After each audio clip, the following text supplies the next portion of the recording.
Breastfeeding a newborn often comes with its own set of challenges like sore nipples, sleepless nights, and a complete lack of schedule. Add a toddler to the mix and life can seem to be pretty crazy. Today we'll be discussing how to manage a toddler while breastfeeding a newborn. This is the Boob Group, Episode 8. Breast milk, it does a baby good. Silly daddy, boobs are for babies. I make milk. What's your superpower? If my breastfeeding offends you, put a blanket over your head. Dairy diva. Don't be lactose intolerant. Nursing nature's own breast enhancement. Meals on heels. Whoever said there's no use crying over spilled milk never had to pump. Breast milk. All others are inferior. Whatever your point of view, we're here to support your breastfeeding goals. We're the Boob Group, because mothers know breast. Welcome to the Boob Group, broadcasting from the Birth Education Center of San Diego. I'm your host, Robin Kaplan. I'm also a certified lactation consultant and owner of the San Diego Breastfeeding Center. At the Boob Group, we're your online support group for all things related to breastfeeding. Wondering how you can become involved with our show? Please send us your comment or suggestions through our website, theboobgroup.com, or call the Boob Group hotline at 619-866-4775. Also, join our conversation on our Facebook page. Do you love our shows and want to help support them? Consider making a donation to the Boob Group. Any amount is greatly appreciated, and if you are feeling especially generous and donate over $50, we will personally thank you on our show. We're all volunteers here, and your contribution helps us pay for operating costs needed to produce great shows for you week after week. Today, I'm joined by three fabulous panelists in the studio. Ladies, will you introduce yourselves, please? Sure. My name is Keegan Sheridan. I'm a naturopathic doctor and natural food and lifestyle expert for a major cereal company. I'm 35, and I have two children who are 17 months apart. I'm Valeria Courier Velasquez. I am 26 years old and am now a stay-at-home mom. I have two daughters that are a little bit short of 19 months apart. And I'm Sunny Galt. I'm actually the host of our sister show called Preggy Pals, which is all about pregnancy. So that's what I do for a living. And I have two children. One just popped out 2.5 weeks ago. And so this topic is right up my alley because I have a toddler and a newborn. And how far apart are they? And they are 21 months apart. Okay. And this topic is very near and dear to my heart as well because my boys are 15 months apart. So we were definitely dealing with this issue when my second one decided to show up. Before we get started with today's topic, here's Lara Adello talking about ways to overcome societal booby traps. Hi, Boob Group listeners. I'm Lara Adello, a certified lactation educator, the retail marketing manager at Best for Babes, and owner of Mama Pear Designs.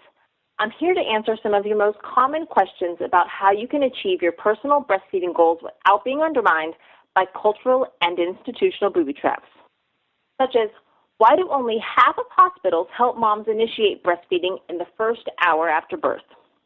Let's start with our baby's very first feeding. Research from as far back as the 1970s has shown that timing of the initiation of breastfeeding is important, preferably in the first hour. It's such a special time that some have dubbed it the magical hour. The evidence is strong enough that initiation of breastfeeding in the first hour was made one of the 10 steps to successful breastfeeding. In CDC surveys filled out by hospitals for 2009, only 51% reported that greater than 90% of healthy full-term breastfed infants initiate breastfeeding within 1 hour of uncomplicated vaginal birth. This is up from 44% in 2007, but the current percentage, only half, shows that we have a long, long way to go. The lowest numbers are in the southeast and southwest regions of the country, with the rates of 39 and 43% respectively. And the west had the best rate at 59%. Wondering what the 10 steps say about the timing of the initiation of breastfeeding after a cesarean birth? Well, to comply with this step, in the case of a cesarean birth, babies are to be placed skin to skin in their mother's arms within a half an hour of their mother's ability to respond to them. The rate of compliance with this practice isn't measured by the CDC surveys. If you are planning a hospital birth, don't let this magical hour get lost. Include your wishes in a birth plan that also has details about breastfeeding, and make sure to discuss your plan with your labor and delivery care persons.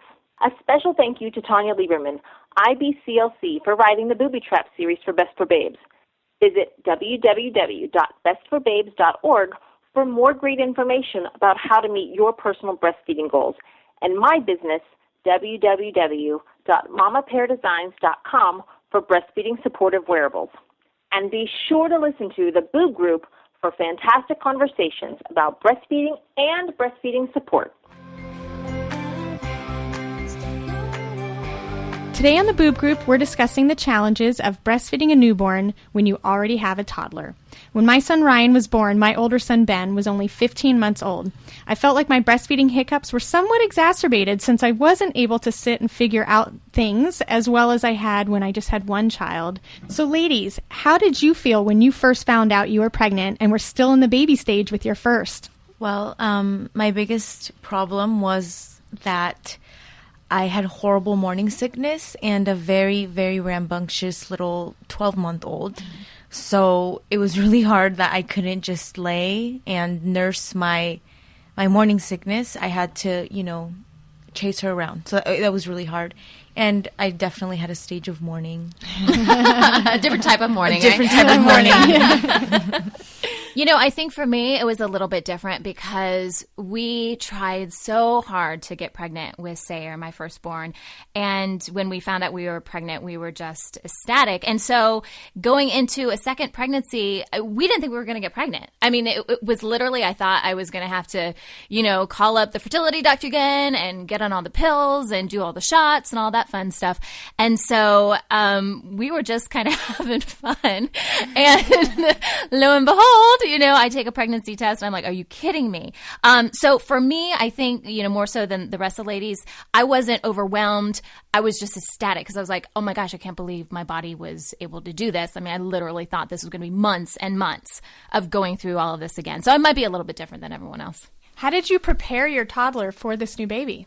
I don't know that I did any real preparation. I mean, my kid's really young. I mean, Sayer is, 21, 22 months. And, so he was obviously younger than that when I was, pregnant. And so I don't think he really understood. He didn't really know what was going on. And I really kind of wrestled with that. I was like, well, should I do any kind of preparation for this? But, and I'm just trying to get the kid to pick up his toys, try. I mean, he understands mommy's belly is growing and, I'll lift up my shirt and whatever, and have him kiss my belly or whatever. But he didn't really get it. Absolutely. I mean, there was no way that we could even prepare Ben because he was 7.5 months when I got pregnant with Ryan. And so, yes, we have pictures of him, holding my belly and everything. And we just laughed at them. Like, there's no way you have any idea of what is about to rock your world. Uh-huh. And it's so funny when we came home from the hospital with Ryan, and we introduced Ben to his brand new brother. All the pictures are, Ben trying to poke Ryan's eyes out and Ben putting his fingers in Ryan's mouth because it was like, oh, I have this doll that's alive in my house. Right. And so, and for nursing, I mean, I stopped nursing Ben when he was about 7 months old, which ironically I became pregnant 2 weeks later. And so, I don't think he had any memory of nursing at all, so I didn't find that there was any jealousy with the whole nursing aspect. And actually, he pretty much ignored Ryan until Ryan started to crawl. So there really was no preparation done on our part either. Yeah. I did find that I really had to kind of establish a breastfeeding routine way more this second time around because I did have this toddler who was essentially all over the place. And although our house was baby-proofed, it definitely was a different sense of how to get nursing off to a great start. What did you do to establish this breastfeeding routine in the beginning? A lot of it was just trial and error, and I still feel like I'm so new in the process, just trying to figure everything out. I do find that I have to take care of Urban, my newborn first. I feel like he's going to cry no matter what, and there's nothing I can do to remedy that. So I need to feed him first before I tackle the toddler. Usually I can kind of pacify the toddler with, mommy will be right there, and he understands more, right? But as far as breastfeeding, like a routine goes, obviously I try to make sure, like when I get up in the morning, feeding the newborn is the first thing that I pretty much do, even before my eyes are really open. You just, stick the baby on the boob. And then, he really just feeds on demand. The more I try to plan out my day, the more my day gets interrupted. Absolutely. And I think I found as well that there was no scheduling because everything was the Ben show, my older child. And so Ryan learned how to feed on the fly all the time. We were nursing in the car. We were nursing at the park. We were nursing everywhere. I mean, I remember the first time I had breastfed Ben in public was when he was about 6 weeks old. Ryan, I remember exactly where it was. It was in a restaurant. We were getting brunch and he was 10 days old and we were sitting and he started kind of squawking a little bit and I'm like, all right, here we go. And he wasn't a great nurser either. So it wasn't like, we had gotten off to this fabulous start, but it was just, I think the second one learns how to kind of go with the flow a little bit more because it's not all about that child. And for me, I didn't necessarily set up a routine, but what I did do was actually a little bit opposite of yours. Mine was I had to satisfy the toddler first because I figured the infant I could kind of walk around, kind of keep him pacified a little bit, but my toddler was like, me, like, yeah. I need this now. So we had a box of toys that he could play with, like that were only set up for when I was nursing. And so they were like his special toys or special snacks that I knew that would be safe and I wouldn't be giving him the Heimlich maneuver, while I was trying to breastfeed. And so once I got him set up, we spent a lot of time on the couch and in the living room just kind of hanging out. He became a very big fan of the Wiggles. That's what I know. My son's exploring Dora a lot right now. Yeah, exactly. Like TV, Thank you, Sesame Street. Yeah, exactly. Like it just kind of had to happen because it kept his attention. He enjoyed it. And then I didn't feel like it was building this jealousy because he was able to have something that only occurred while I was nursing Ryan. And so it was something that he looked forward to. Like, okay, mommy's got to feed the baby. Let's go watch the Wiggles. And he was like, woo, all excited. And he had his little snacks. He sat in this huge Elmo chair and he was just all set up. And so that way, I could focus on my younger baby and my older baby seemed pretty content. So the one thing I found that I did have a little bit of trouble with though is when we were at home, if Ben decided that the Wiggles weren't super interesting at that time, he would start getting up and just finding his way somewhere else around the house. So what have you kind of encountered that as well and having to kind of stand up walking around and nursing Urban while you're chasing after Sayer? Yes, I've invested a lot of money in those baby gates to try to contain them to one room. But sometimes that just doesn't work. Sometimes, Sayer will just start crying. I think I've yet to fully master what to do with that. And we actually just moved and we're in a new house and it's more of an open floor plan. So there's a lot less containing going on. So it's more managing and hoping my baby proofing skills are pretty good. But yeah, I mean, so many times, your toddler has some sort of meltdown and you're trying to breastfeed. And, I too, have become pretty good with like balancing the newborn with one arm and, trying to tackle my toddler with the other arm. I love the carrier idea you were talking about. That's something, whether you're breastfeeding or you just have to manage your toddler while you're taking care of your newborn, that's something that I really need to explore. I have a couple different carriers, but I'm always nervous about, the newborn because they can't really defend themselves that well. And I'm just so nervous it's going to be like attack of the boob. They're not going to be able to like breathe or whatever. But I think, the more and more moms I talk to, I think a lot of them do use some sort of carrier to solve this problem. Absolutely. I just found it so helpful because no matter where we were, because Ben was obviously walking around and trying to explore everything. At least Ryan, I mean, if he would have been in a stroller, I would have had to constantly walk away from him, and that would have made me really anxious. I'm not a super anxious mom, but at the same time, I don't want to leave my newborn son at one corner of the park while I'm chasing after my older son. So the carrier was just so incredibly helpful because he was always on me, but also he slept in that thing. Oh my goodness. It was like the baby whisperer. And so, I could really actually I actually wore it in the house a lot too, because I could spend more time with my toddler while my infant was sleeping on me. And so that way we had a lot of, enjoyable time together. But I knew that my younger son would actually stay asleep longer because he was so warm and cozy in there. So definitely that would be my recommendation for something to try. And then just baby proofing. That happens too. Exactly.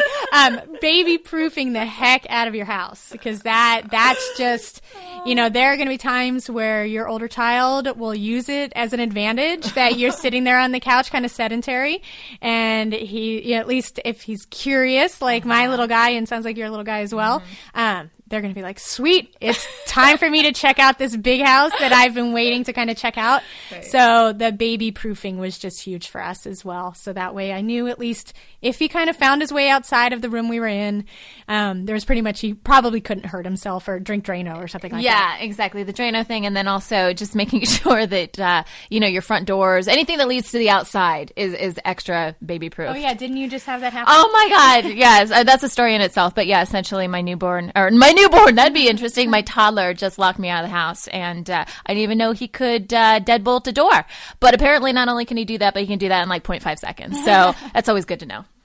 Well, fantastic. When we come back, we'll be discussing tips for breastfeeding your newborn in public while keeping an eye on your toddler. We'll be right back. All right, so we're back. One thing I recall about the first year after Ryan was born was that it was still the Ben show, essentially, that, Ryan fed and napped on the go much more than Ben did as an infant, because Ben was in charge. I mean, he had a personality, and we needed to make sure that he got his energy out. And so did you find that you were nursing in public sooner with your second, maybe than your first? Because I definitely found that we were doing that. Much sooner. The park, the trees have all seen me nurse. I would, we were at the park a lot just because I felt, Olivia was happier when we weren't home. And Mila, like you said, it's the Olivia show. Mila was just kind of along for the ride. So yes, definitely a lot of nursing outside of the house. Yeah, same for me too. I guess the thing that was really different is with the first one, like I had the cover, that you put over to kind of shield yourself. The udder cover. Or yeah. There's a bunch of different names. Yeah. I don't even know where that thing is. I didn't even bring it out for the second one. I had all these like special shirts that like to, none of that. I think part of it was I was just a lot more comfortable breastfeeding, but also just my feelings about breastfeeding have evolved so much. I'm so much more comfortable being a breastfeeding woman that I just do it wherever. And so I think the only thing that really changed for me is that I wasn't looking for a place to do it in private.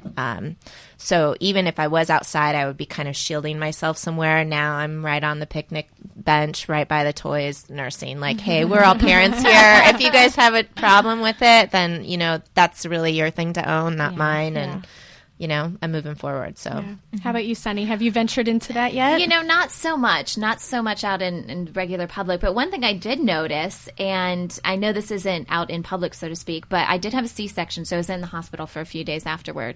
And I kind of felt very empowered by the fact, people are always coming into your room after you have a baby, and they've got to check this on you, and they got to check this on the baby. And I pretty much just went without a top for 3 days. and whoever, pretty much the baby was always on my chest. But if they had to take the baby to do something or whatever, my boobs were just out there for the world to see, and I did not care who saw them, and I understand that's a little bit different because it's a medical environment and they're used to seeing all that kind of stuff. I actually think my husband felt more uncomfortable with it than I did. That happened. Because, he was kind of staying with me, for the few days, and I could tell he was kind of like, aren't you going to cover up? Aren't you going to do something? I was kind of like, I think this is very free. I feel fantastic. I like it. Because it takes a lot of energy. And just last night, we had some good friends over the house. And again, we're in our own house, and these are friends that we've had for a long time. And my son, my newborn, needed to nurse. And, I wanted to be respectful because I wasn't quite sure how they felt about the whole breastfeeding thing. So my intention, was to kind of cover up. But I didn't do it right away. And my husband was like, you better cover up. You got to cover up. And I'm like, first of all, this is my house. You know what I mean? Yeah. These are our good friends. And I still was going to cover up, but it was like, I was trying to get the kid latched before, I threw something over my shoulder or whatever. Yeah. But so I think my husband has more of a problem with it than I do. I'm more free for all now. I'm like, what you see is what you get. It's actually really quick. I just want to share a funny tidbit. My best friend and I had my second and her first together. We were both pregnant at the same time. And I would nurse Mila, again, without covering or anything, just because, like Keegan, I was over it. I was done with that. I just, my priority was to keep her happy, feed her. Other people, they could look away if they needed to. Anyway, so she always said, when I breastfeed, I'm gonna cover up more. I'm gonna be more, I think she said, I forgot the word she used, but I was like, no, you're not. Once you get comfortable with it, you're not going to care anymore because it just puts more of a burden on you. I'm not uncomfortable and you shouldn't be uncomfortable. Anyway, a month later, she's, breastfeeding free for all. So I just thought it was funny. Amazing how our opinions change, isn't it? Yeah. And then another thought that I was thinking about when I was thinking about questions I wanted to ask you all to offer these tips was napping. Because I remember that I did not nap as much after my first child was born because we spent a lot of time just relaxing and things like that. But then I remembered that one of my favorite things was actually looking forward to those naps after my second was born because I was so much more tired because we were going and going and going with the first. And so what I would do is I would lay my older one, Ben, in bed with us, and Ben would go take his nap, and then I'd bring Ryan in and I'd nurse Ryan, and then I'd move Ryan over to the, the co-sleeper, and then all three of us would just take these monster naps for like 2.5, maybe 3 hours if we were yeah, I know. It was awesome. But I found that the napping and kind of having that coincide with the nursing schedules and stuff like that was just so helpful. And so did you find that, you ended up nursing more with once your second baby was born? You mean napping? Napping. Did I say nursing? I meant napping. Yeah. Like, did you find that you were kind of coordinating napping schedules and nursing schedules and things like that?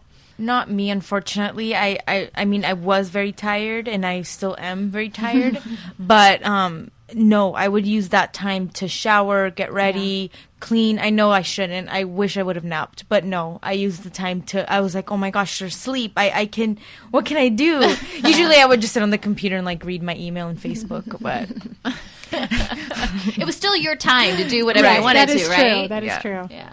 Yeah, it was the same as Valley. I'm not a good napper anyway, but I always felt so behind on so many other things. Well, and also at the beginning too, because I was so stressed out about how to manage the two children together, I used the nap time as the reset for the next activity. Yeah. So I would use that to get snacks packed and the diaper bag refilled and get the stroller out into the car and map quest or whatever I was going to go, so that when my son woke up from the nap, I didn't have to be trying to do that in addition to nursing and getting him fed and all of that stuff. So no, I wish, but no. Yeah, I'm finding that I need more naps, and that I think this last week I did take a couple naps during the middle of the week, but my husband also took some time off to help me with the newborn. So if he wasn't there, I always feel so torn, because you guys are right. Like, you want to get stuff done. Whatever that stuff is, you want to have time to get it done. You need to have some me time. Well, so what final tips do you have for moms who are managing a breastfeeding newborn with a rambunctious toddler in the house as well? I think letting go of expectations is really important. Being more flexible, especially with the other things that don't have to do with your kids. So the cleanliness of your house. When you do things, kind of becoming more flexible with your time. If you can just give yourself permission to let go of those things and not worry that someone's going to judge you for it, or judge yourself for it, I think things will go more smoothly just because you've kind of lowered the bar for yourself. So there are lots of things you could do, but I think generally that's a nice thing that anybody can implement.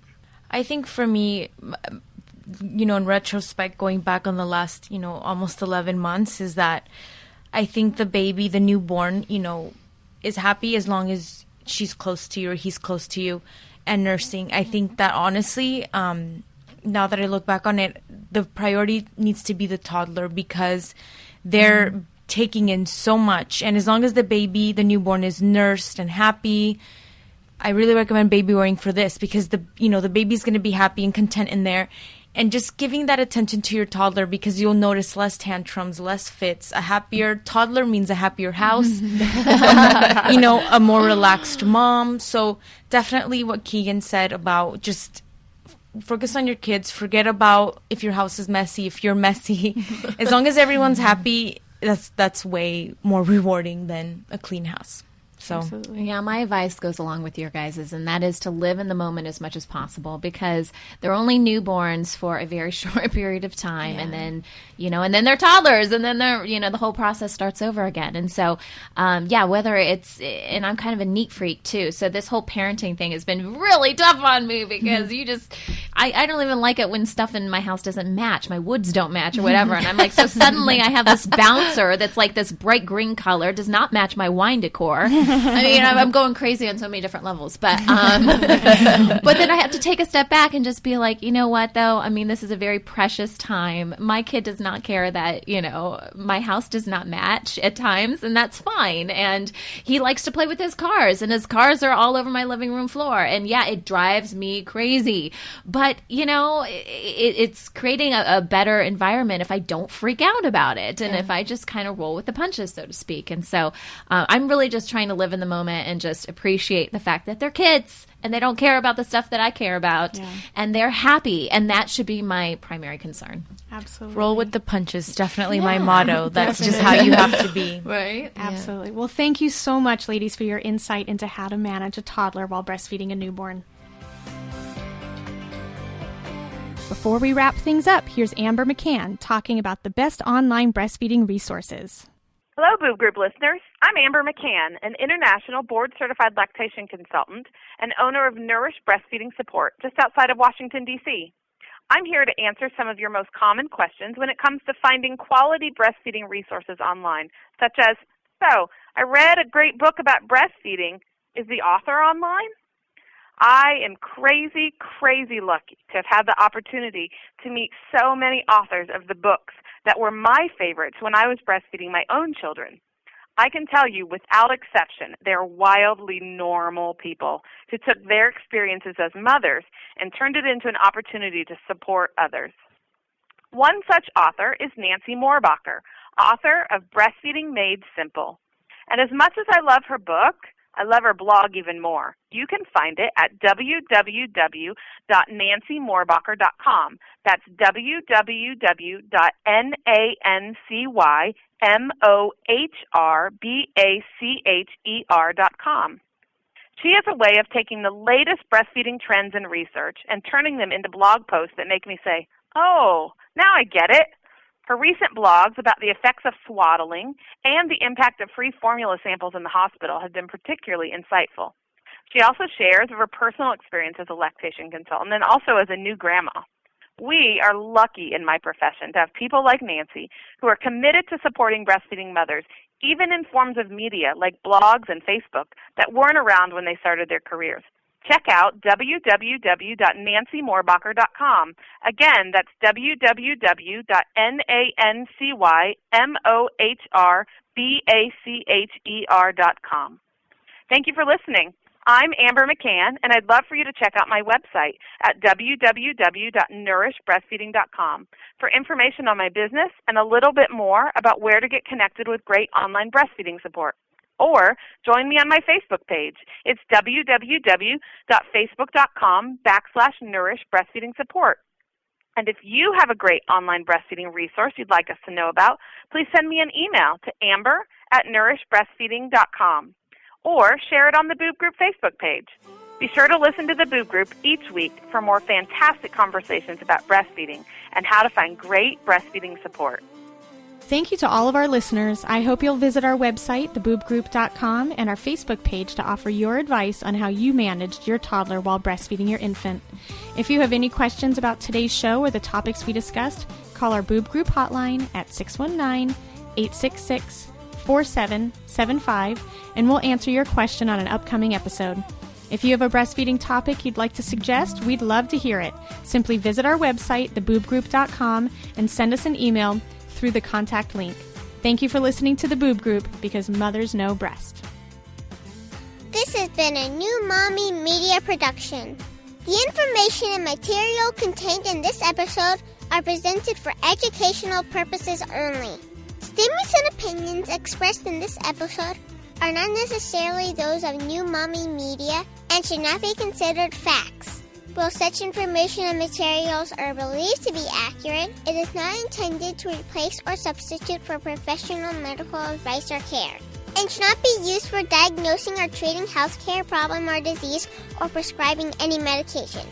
If you have questions or concerns regarding your physical or mental health or the health of your baby, please seek assistance from a qualified healthcare provider.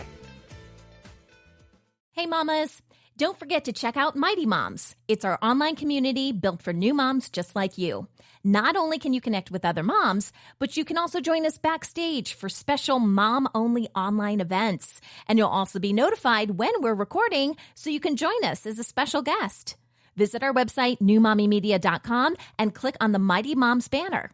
It's free. That's newmommymedia.com. See you there.